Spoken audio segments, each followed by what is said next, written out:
Salam sejahtera dan salam Sarawak sayang. Buletin Ukas edisi malam 1 September 2021 bersama saya Janet Bennett. Berita dimulakan dengan Ketua Menteri Datuk Patinggi Dr. Abang Abdul Rahman Zuhari Tun Datuk Abang Openg menerima kunjungan hormat daripada Pengerusi Institute of Engineers Malaysia IEM Datuk Irsinya Janang Busu bersama rombongan di pejabatnya di Wisma Bapa Malaysia pada Rabu. IEM Cawangan Sarawak ditubuhkan pada tahun 1968 dan kini mempunyai seramai lebih kurang 4,600 ahli yang mewakili pelbagai bidang kejuruteraan seperti kejuruteraan awam, kejuruteraan mekanikal dan kejuruteraan elektronik. Datuk Insinyur Janang yang baru saja dilantik sebagai pengerusi IEM bagi sesi 2021 memberitahu Kerajaan Sarawak telah memberikan 6 hektar tanah bagi tujuan pembangunan International Engineering Centre yang terletak di Kota Semarahan. And we are so happy that state government is very supportive. The state government has agreed to give us a matching grant. So maksud dia one-to-one matching grant. So if you raise 2 million, state government will put 2 million, something like that, to develop that Intech building that we have designed. Jelas beliau lagi, IEM turut bersetuju membeli satu lot kedai bagi membolehkan Intech mengadakan aktiviti berkaitan untuk keperluan IEM.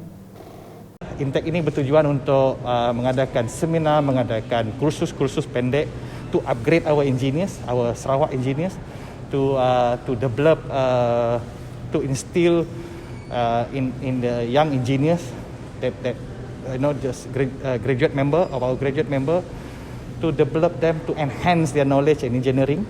Sebab sekarang as you know technologies are revolving and new technologies coming in, new software.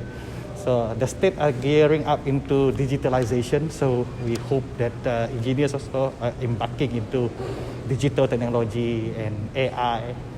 Yang Mak Berhormat talk so much about the development of AI, the development of IT in Sarawak, and I think as an engineering fraternity in Sarawak should also embrace this new development in the state. Sejurus selepas itu, Ketua Menteri Datuk Patinggi Abang Zuhari menerima sumbangan dari Persatuan Cina Sarawak berjumlah RM474,102.05 untuk tabung bencana negeri Sarawak. Sumbangan telah disampaikan Presidennya Datuk Richard Wee Liang Chiat kepada Ketua Menteri. Menurut Datuk Richard Wee, sumbangan ini diharap dapat membantu Kerajaan Sarawak, khususnya Jawatankuasa Pengurusan Bencana Negeri JPBN Sarawak bagi melancarkan program yang dilaksanakan dalam menangani pandemik COVID-19.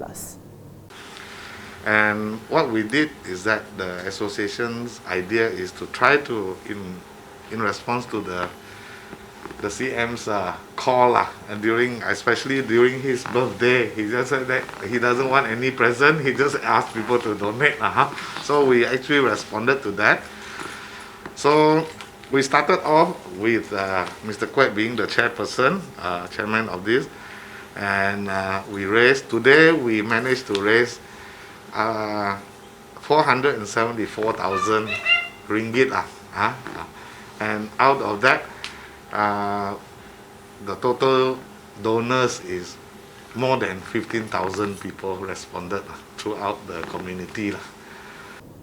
Sementara itu, Timbalan Presiden Persatuan Cina Sarawak, Kwek Ing Mong, turut memberitahu beliau berasa gembira dengan respon positif yang diterima daripada semua pihak dalam menyalurkan sumbangan tersebut. Citizens get the message and all respond very positively. We are glad that within about 5 to 6 weeks, we have achieved our revised target to get. The target was revised many times. First target was 5,000 people. It was within 6 days or 7 days, more than 5,000. Yeah, and then on the 4th week, we are sure we revised from 10 to 15,000, and the 5th week we achieved. So we called it for a stop, and then we want to pass this goodwill to our government to show that we are standing together with the government to protect the people of Sarawak, protect our state. Berita seterusnya, Timbalan Ketua Menteri merangkap Ahli Dewan Undangan Negeri Adun Bukit Saban, Datuk Amar 12 Ugat Embas telah memberikan sumbangan bantuan makanan kepada penduduk Rumah Lanyau Jembun, Linsun Layar yang menjalani Perintah Kawalan Pergerakan Diperketatkan PKPD pada Rabu. Penyerahan bantuan makanan tersebut telah disampaikan Pusat Khidmat Dun Bukit Saban menerusi Jawatankuasa Pengurusan Bencana Bahagian JPBB Betong untuk diagihkan kepada 22 buah keluarga dari rumah panjang tersebut. Bantuan makanan ini adalah tambahan kepada yang telah disalurkan JPBB Betong melalui Jabatan Kebajikan Masyarakat JKM Bahagian Betong. Mewakili penduduk rumah panjang, Tuai Rumah Lanyau merakamkan penghargaan kepada Dato' Amar Douglas di atas keprihatinan beliau memberikan sumbangan yang terkesan akibat pelaksanaan PKPD.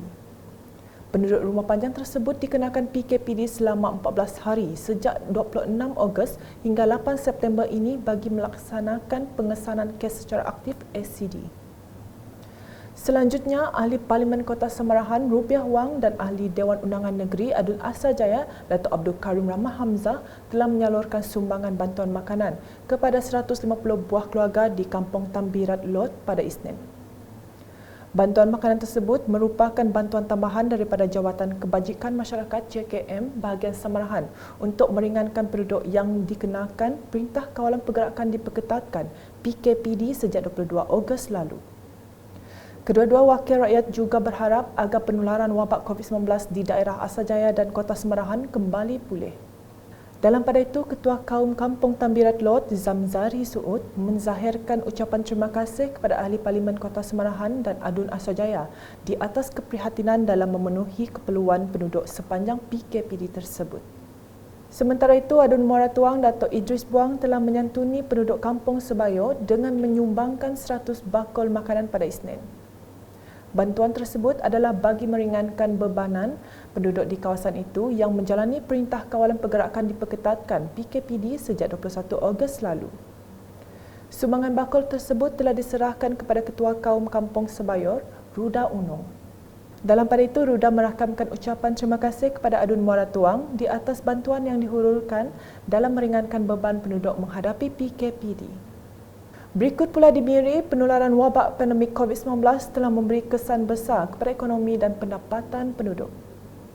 Menyedari hal ini, Lembaga Kemajuan Ikan Malaysia LKIM 3 Miri telah memberikan sumbangan berupa 250 kg ikan segar beku Q-Fish beberapa wakil kampung dalam daerah Subis di Pejabat Daerah Subis pada Rabu. Sumbangan ini bertujuan meringankan beban penduduk yang terkesan akibat COVID-19. Simbolik penyerahan ringkas ikan segar beku Q-Fish ini telah dilakukan oleh Pegawai Wilayah LKIM Wilayah 3 Miri Raymond Rosidi kepada beberapa wakil kampung dan disaksikan pemangku Pegawai Daerah Subis Minggu Jampong. Di Seboya pula, Gereja Anglican St. Simon's Mission turut tidak ketinggalan untuk tampil membantu penduduk Kampung Lunyin dan Kampung Belimbing Besi yang dikenakan Perintah Kawalan Pergerakan diperketatkan PKPD. Pihak gereja yang diketuai Subdeacon Bujang Jati telah menyampaikan bantuan makanan kepada 40 ketua isi rumah KIR Kampung Lunyin dan 3 KIR di Kampung Belimbing Besi pada Isnin. Bujang berharap bantuan tersebut dapat meringankan beban penduduk berdepan situasi sukar pada masa ini. Berikutnya mengenai proses vaksinasi COVID-19 di kawasan pedalaman yang diteruskan bagi suntikan kedua di Long Liau Ulu Tinjar pada Selasa. Seramai 31 penduduk Penan yang berumur 18 tahun ke atas melengkapkan 2 dos suntikan vaksin COVID-19.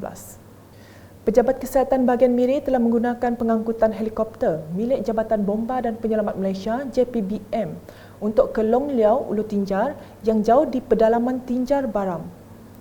Ketika ditemui, Ketua Kaum Bitang Sakai mengucapkan terima kasih kepada kerajaan di atas keprihatinan terhadap kesihatan mereka yang tinggal di kawasan pedalaman. Beliau turut menyeru masyarakat Penan lain yang belum mendapatkan vaksin COVID-19 segera tampil bagi melindungi diri daripada penularan wabak pandemik COVID-19. Sementara itu, Pegawai Daerah Beluru, Geling Ason yang menyertai rombongan pemberian vaksin COVID-19 telah mengambil kesempatan melakukan bancian terhadap penduduk di Long Liau Ulu Tinjar sebagai usaha untuk membantu Jabatan Perangkaan Malaysia Negeri Sarawak bagi kerja-kerja bancian penduduk di penempatan tersebut.